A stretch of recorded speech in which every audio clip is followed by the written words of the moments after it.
سورۃ الطلاق کی آیت نمبر 2۔ الحمدللہ وکفی وسلام علی عبادہ الذین اصطفی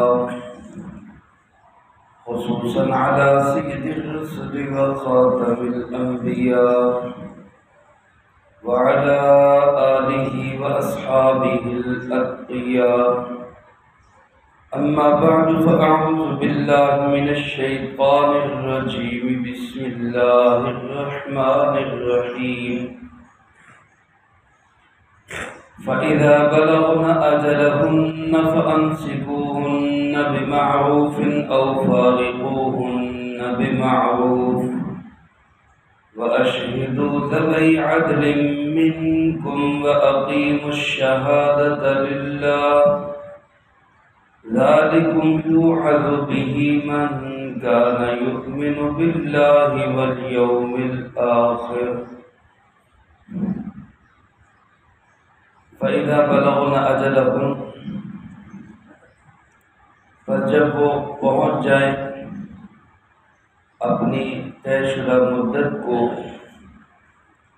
فَأَمْسِكُوهُنَّ بِمَعْرُوفٍ، تو ان کو روک رکھو دستور کے مطابق، او فارقوهن بمعروف، یا ان کو جدا کر دو دستور کے مطابق، وَأَشْهِدُوا ذَوَيْ عَدْلٍ مِّنكُمْ، اور گواہ بنا لو دو عدل والے آدمیوں کو تم میں سے، وَأَقِيمُوا الشَّهَادَةَ لِلَّهِ، اور وہ گواہی کو قائم کریں اللہ کے لیے، ذَلِكُمْ يُوعَظُ بِهِ مَن كَانَ يُؤْمِنُ بِاللَّهِ وَالْيَوْمِ الْآخِرِ، یہ ہے وہ جس کی وصیت اور نصیحت کی جاتی ہے تمہیں، ہر اس شخص کو جو اللہ پہ اور آخرت کے دن پہ ایمان رکھتا ہے۔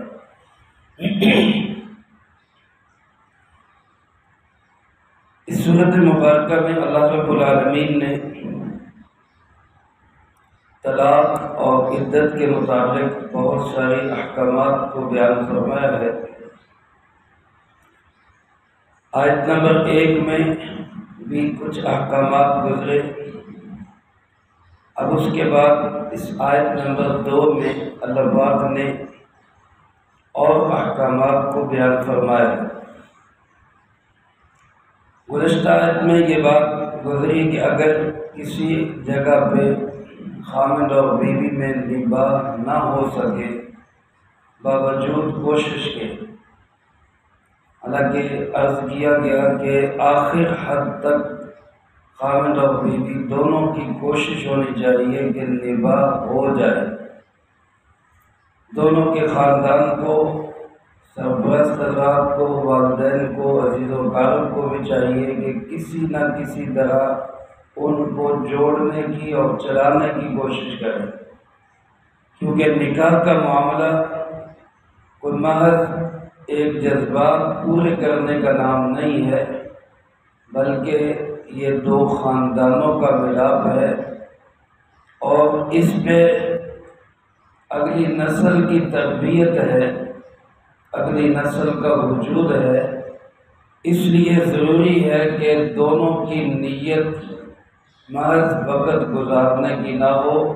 بلکہ اعلیٰ درجے کا ایک دین کا کام کرنے کی نیت ہو، کیونکہ نکاح ایک عبادت بھی ہے۔ تاہم اگر حالات اس نہج پہ پہنچ جائیں کہ ساتھ رہنے میں اللہ کے حقوق زیادہ پامال ہوتے ہیں، ایک دوسرے کی حق تلفی ہوتی ہے، تو پھر اس کا طریقہ یہ ہے کہ ایسے طہر کے اندر طلاق دی جائے، عورت کی پاکی کے ایام میں ایسی پاکی کے اندر طلاق دی جائے جس میں ہم بستری نہ ہوئی ہو، تاکہ نفرت اور غصے کا اظہار نہ ہو، جذبات اور انتقام کے ساتھ طلاق نہ دی جائے، بلکہ پورے ہوش و حواس کے ساتھ رغبت اور شوق کے ہوتے ہوئے پھر طلاق کی نوبت آئے۔ اور جب طلاق دی جائے تو وہ پھر ایسے انداز سے دی جائے کہ عورت کے لیے عدت گزارنے میں مشکل نہ ہو۔ اصل میں عرب کے معاشرے میں ہوتا یوں تھا کہ عورت کو کبھی طلاق دی جاتی تو پھر جب اس کی عدت پورا ہونے کا وقت آتا تو پھر خاوند کہتا میں طلاق واپس لیتا ہوں، اور پھر جب واپس لے لی اب دوبارہ رہنے سہنے کے لیے نہیں بلکہ پھر اس کو ذلیل کرنے کے لیے پھر کچھ دنوں کے بعد پھر طلاق دے دی، پھر عدت پوری ہونے کا وقت آیا پھر رجوع کر دیا۔ تو گویا ایک لحاظ سے عورت کو ایک کھلونا سمجھا جاتا تھا۔ اسلام نے عورت کی عزت، حرمت، اس کے تقدس کا یوں احترام کیا، فرمایا کہ جب تم طلاق دے دو اور نوبت طلاق تک پہنچ جائے تو طلاق ایک دو، جیسا کہ گزشتہ آیت کے آخری جملے میں اللہ پاک نے فرمایا لعل اللہ یحدث بعد ذلک امرا، ہو سکتا ہے اللہ پاک آپس میں ایک دوسرے کو پچھتاوے کی شکل میں دوبارہ واپسی دل کے اندر ڈال دے، آپس میں دل مل جائے۔ اور اکثر ایسا ہوتا ہے کہ طلاق دینے کے بعد لوگ پچھتاتے ہیں کہ نہیں ہمیں یہ نہیں کرنا چاہیے تھا۔ اس لیے اللہ پاک نے پہلے سے قرآن کریم میں کہا کہ اس کی کلاشن کوف نہ چلاؤ، مفہوم عرض کرو، یعنی اتنی نہ اس حد تک نہ جاؤ کہ دوبارہ واپسی نہ ہو سکے۔ چنانچہ پوری امت مسلمہ کا اس پہ اتفاق ہے کہ اگر کوئی انسان 3 طلاقیں اکٹھی دیتا ہے تو یہ شخص حرام کام کا ارتکاب کرتا ہے، غلط کام ہے، ناجائز ہے۔ اس پہ سزا بھی حکومت وقت اس پہ سزا بھی مقرر کر سکتی ہے کہ 3 طلاقیں اکٹھی دینے والے کو سزا دی جائے گی، کیونکہ یہ غلط کام ہے۔ رسول اللہ صلی اللہ علیہ وسلم نے اس کو ناپسندیدہ قرار دیا۔ ہاں نوبت طلاق تک پہنچے تو 1 طلاق دے یا زیادہ سے زیادہ 2 طلاقیں دے، اور وہ بھی صریح الفاظ کے ساتھ۔ صریح الفاظ کا مطلب کہ میں نے تجھے طلاق دے دی یا میں طلاق دیتا ہوں، یہ طلاق کا لفظ بولا جائے، یہ صریح الفاظ ہے۔ اگر کنایہ الفاظ کنایہ کا معنی یہ کہ ذو معنی الفاظ، مثلا چلی جا، دفع ہو جا، نکل جا، میرا تیرا کوئی تعلق نہیں، یہ ایسے الفاظ ہیں کہ جن سے اگر نیت کرے گا تو طلاق ہوگی۔ یہ بات اچھی طرح سمجھ لیں کہ طلاق کا لفظ بولے تو پھر نیت کی ضرورت نہیں، لیکن اس سے جو طلاق ہوگی وہ کم درجے کی طلاق ہوگی جس میں رجوع کرنے کا بھی حق حاصل ہے، بغیر نکاح کے رجوع کر سکتا ہے۔ لیکن اگر کنایہ الفاظ بولے گا تو اس میں نیت کی ضرورت ہوگی، لیکن اس سے جو طلاق ہوگی وہ طلاق بائن طلاق ہوگی، یعنی دوسرے نمبر پر پکی طلاق ہوگی، اب بغیر نکاح کے رجوع نہیں ہو سکتا۔ لیکن اگر کسی شخص نے خدا نخواستہ 3 طلاقیں دے دی، اکٹھی دے دی یا الگ الگ کر کے دے دی، اس پر بھی پوری امت مسلمہ کا اتفاق ہے، سوائے چند ایک اہل حدیث حضرات کے یا اہل تشیع حضرات کے، یعنی شیعہ اور اہل حدیث جو غیر مقلدین ہیں، ان کے سوا باقی پوری امت مسلمہ کا اتفاق ہے کہ اگر 3 طلاق اکٹھی بھی دے دی، باوجود اس کے کہ ایسا کرنا ناجائز اور گناہ ہے، لیکن پھر بھی تینوں طلاقیں واقع ہو جاتی ہیں۔ اب اس میں نباہ کی شکل کوئی باقی نہیں رہتی، کیونکہ سورۃ بقرہ میں اللہ رب العالمین نے واضح طور پہ یہ بات ارشاد فرما دی، وَإِن طَلَّقَهَا فَلَا تَحِلُّ لَهُ مِن بَعْدُ حَتَّى تَنكِحَ زَوْجًا غَيْرَهُ، فرمایا کہ اگر تیسری طلاق بھی دے دی تو پھر اب یہ اس خامن کے لیے حلال نہیں ہو سکتی، یہاں تک کہ دوسری جگہ اس کا نکاح، اور دوسری جگہ نکاح بھی محض حلالے کے لیے نہ ہو،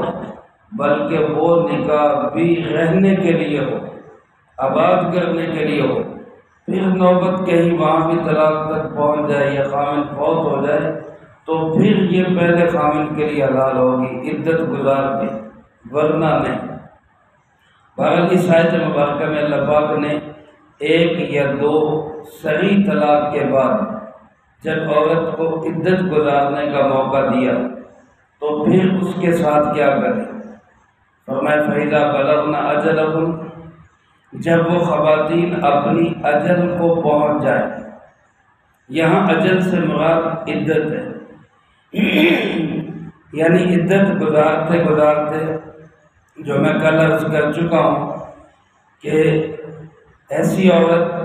جس کو ماہواری آتی ہے اس کی عدت 3 ماہواریاں، وہ چاہے 2 مہینے میں پوری ہو جائیں چاہے 6 مہینے لگ جائیں، اس کی عدت 3 ماہواریاں، یعنی 3 دفعہ اس کو مینسز آئیں گے تو تیسرے مینسز پہ اس کی عدت پوری ہوگی۔ اور جن خواتین کو ماہواری نہیں آتی، چھوٹی بچی ہے یا بوڑھی ہو گئی یا اس کو ماہواری نہیں آ رہی کسی وجہ سے، تو اس کی عدت پھر 3 مہینے ہوتی ہے۔ ہمارے یہاں یہ عائلی قوانین میں ہر ایک کے لیے 90 دن لکھ دیے گئے، یہ خلاف اسلام ہے، شریعت کے خلاف۔ شرعاً عورت کی، حائضہ عورت کی، یعنی جس کو مینسز آتے ہیں، ماہواری آتی ہے، اس کی عدت 3 ماہواریاں ہیں۔ تو جب وہ تیسری ماہواری کے قریب پہنچ جائے، عدت اس کی پوری ہونے کے قریب ہو، اللہ پاک فرماتے ہیں اب ایک دفعہ پھر سوچ بچار کر دو، پھر فیصلہ کر دو کہ کرنا کیا ہے۔ اب وہ ظاہر ہے وہ حالات بھی بدل گئے، اب 1.5-2 مہینے کا وقت گزر گیا یا اس سے زیادہ یا اس سے کم وقت گزر گیا، جذبات بھی ختم ہو گئے، انتقامی کیفیت بھی ختم ہو گئی، غصے کی حالت بھی ختم ہو گئی۔ پھر سوچ لو اب رکھنا ہے یا چھوڑنا ہے۔ فرمایا فَأَمْسِكُوهُنَّ بِمَعْرُوفٍ، اگر تو رکھنا ہے تو پھر رکھو بھی معروف طریقے سے، دستور کے مطابق۔ رجوع کر دو، خامن کہہ دے کہ میں واپس لیتا ہوں، میں رجوع کرتا ہوں، دوبارہ تمہیں اپنے نکاح میں واپس لیتا ہوں، عدت سے پہلے پہلے اس کو حق حاصل ہے، یہ کر سکتا ہے۔ لیکن اب رجوع کرنے کا مقصد صرف عورت کو لٹکانا نہ ہو، اذیت دینا نہ ہو کہ دوبارہ جناب پھنسی رہے، بلکہ اللہ پاک فرماتے معروف طریقے سے، اچھے طریقے سے، خوبصورت طریقے سے، پھر اس کو اپنے گھر میں رکھو، ٹھیک ہے، آباد کرو اس کو، پرانی باتیں بھلا دو، وہ بھی دل دماغ کو صاف کر دے، خامن بھی اپنے دل دماغ کو صاف کر دے۔ ہو سکتا ہے اللہ پہلے سے زیادہ محبت ان کے دلوں کے اندر ڈال دے اور نباہ کی شکل بنائے۔ لیکن اب اگر فیصلہ ہو جائے کہ نہیں، مفارقت ہی بہتر ہے، مرافقت نہیں ہو سکتی، ساتھ رہنا نہیں ہو سکتا، جدا ہونا ہی بہتر ہے، تو اللہ پاک فرماتے ہیں فارقوہن بمعروف، پھر جدا بھی کرو تو اچھے طریقے سے کرو، دستور کے مطابق کرو۔ اب دستور کے مطابق جدا کرنا کیا ہے کہ دھکے دے کے گھر سے نہ نکالو، الزام لگا کے گھر سے نہ نکالو، اس کو جو ہے نا ذلیل کر کے گھر سے نہ نکالو، بلکہ دوسری جگہ شریعت میں یہ بات ہے کہ اس کو تحفہ تحائف دے کر پھر رخصت کرو، کپڑوں کا جوڑا دو، کوئی تحفہ دو، پھر اس کو رخصت کرو، تاکہ بعد میں کہیں ملاقات بھی ہو تو شرمندگی نہ ہو، کہیں واپسی رجوع بھی کرنا پڑے عدت کے بعد نکاح کے ذریعے سے، تو اس میں ایک دوسرے سے آپس میں لڑائی جھگڑے کی وجہ سے ایک دوسرے کو شرمندگی نہ ہو۔ فرمایا کہ اب سوچ لو، فیصلہ کر لو، رکھنا ہے تو دستور کے مطابق رکھو، جدا کرنا ہے تو دستور کے مطابق جدا کرنا۔ ایک شخص نے اپنی بیوی کو طلاق دی تو کسی نے پوچھا ابھی آپ نے طلاق کیوں دے دی؟ کہنے لگا اس کی جو وجہ ہے وہ میں ابھی بتا نہیں سکتا، وہ ابھی میرے نکاح میں ہے۔ ظاہر ہے جب تک عدت گزر رہی ہے وہ خامن کے نکاح میں ہے، تو کہنے لگا ابھی تو وہ میری بیوی ہے، اس کی وجہ میں بتا نہیں سکتا، لہذا انتظار کریں۔ جب عدت گزر گئی پھر کسی نے پوچھا ابھی آپ نے طلاق کیوں دے دی؟ وہ کہنے لگا کہ جب تک وہ میری بیوی تھی میں نے تب اس کا عیب نہیں بتایا، اب تو وہ اجنبی ہو گئی، اب میں اس کا عیب بتاؤں تو یہ تو غیبت بنے گی، میں اس کا عیب نہیں بتاتا۔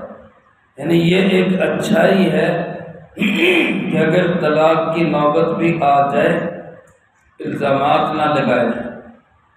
سچ اور حقیقت بھی ہو تو اس کو بھی ستر اور پردہ پوشی کرنی چاہیے۔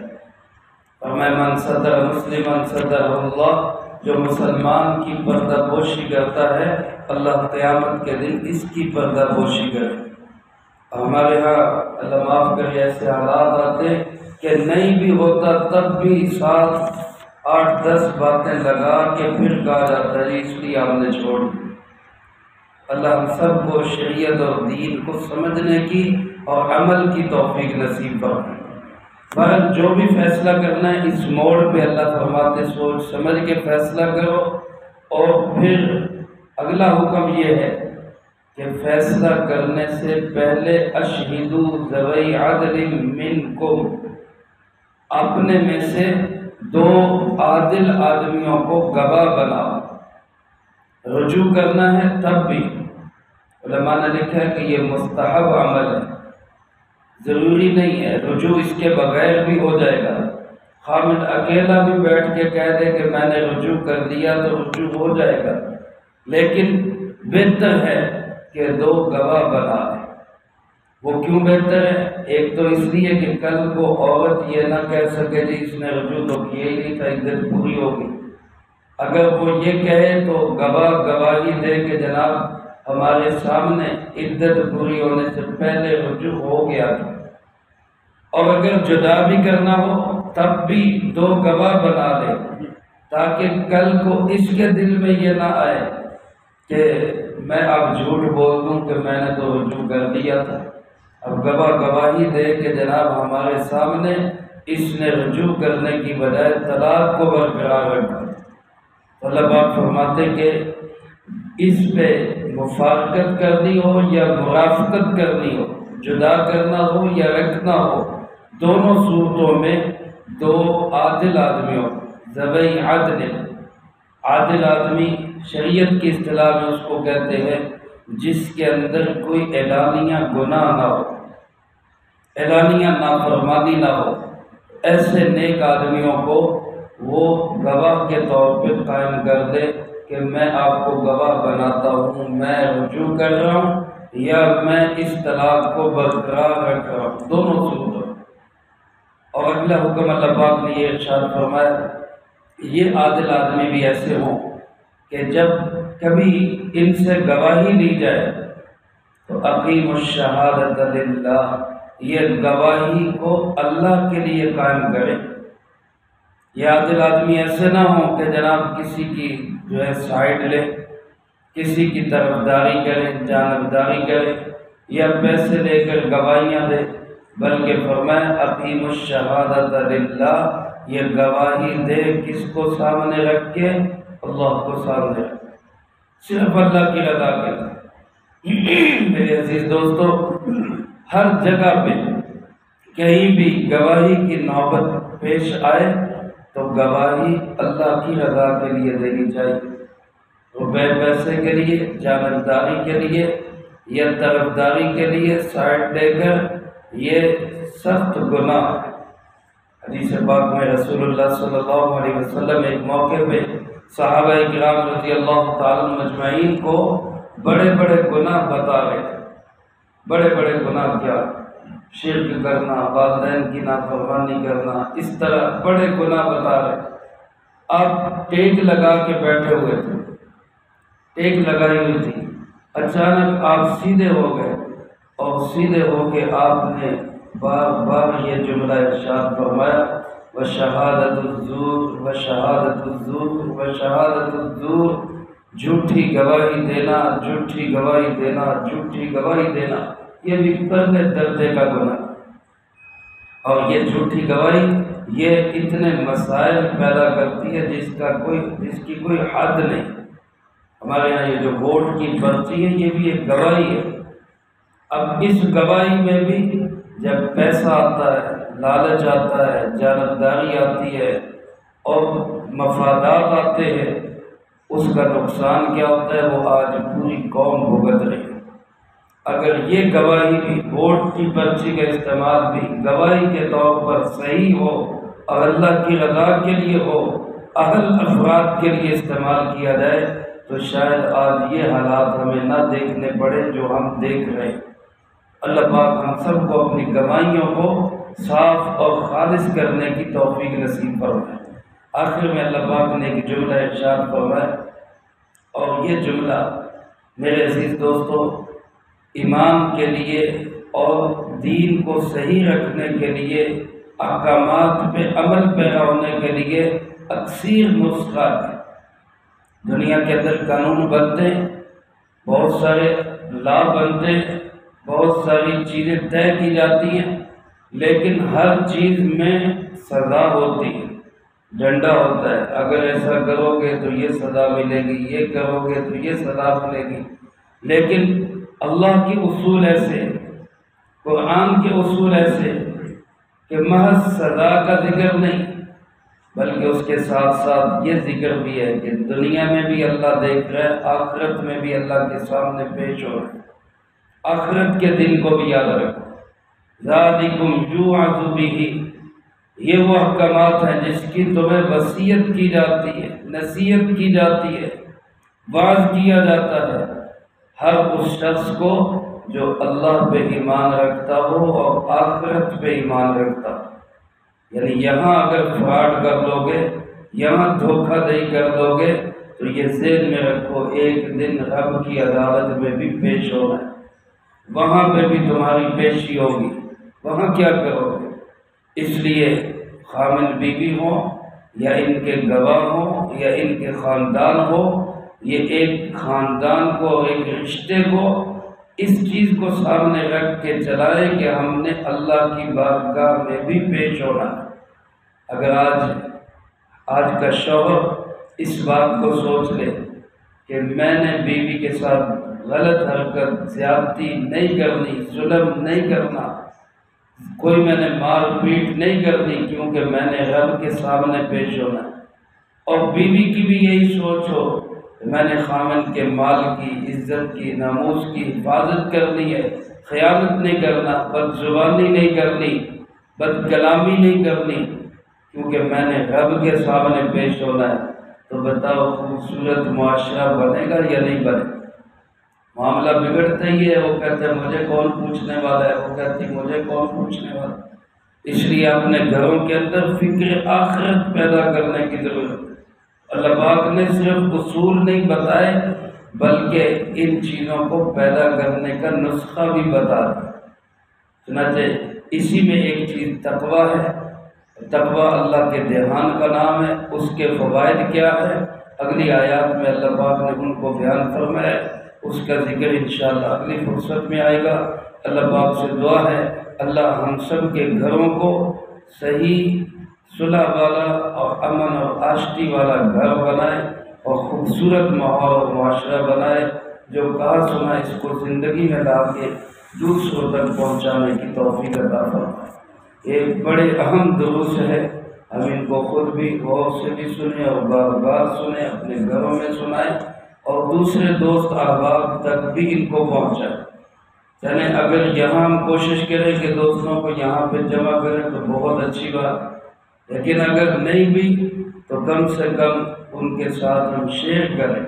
تاکہ وہ بھی ان مسائل کو سنیں اور اپنے گھروں کو، خاندانی سسٹم اور نظام کو ایک خوبصورت نظام بنائیں۔ اللہ عمل کی توفیق نصیب فرمائے۔ اللہم انت السلام و منک السلام تبارک ربنا وتعالى يا ذا الجلال والإكرام.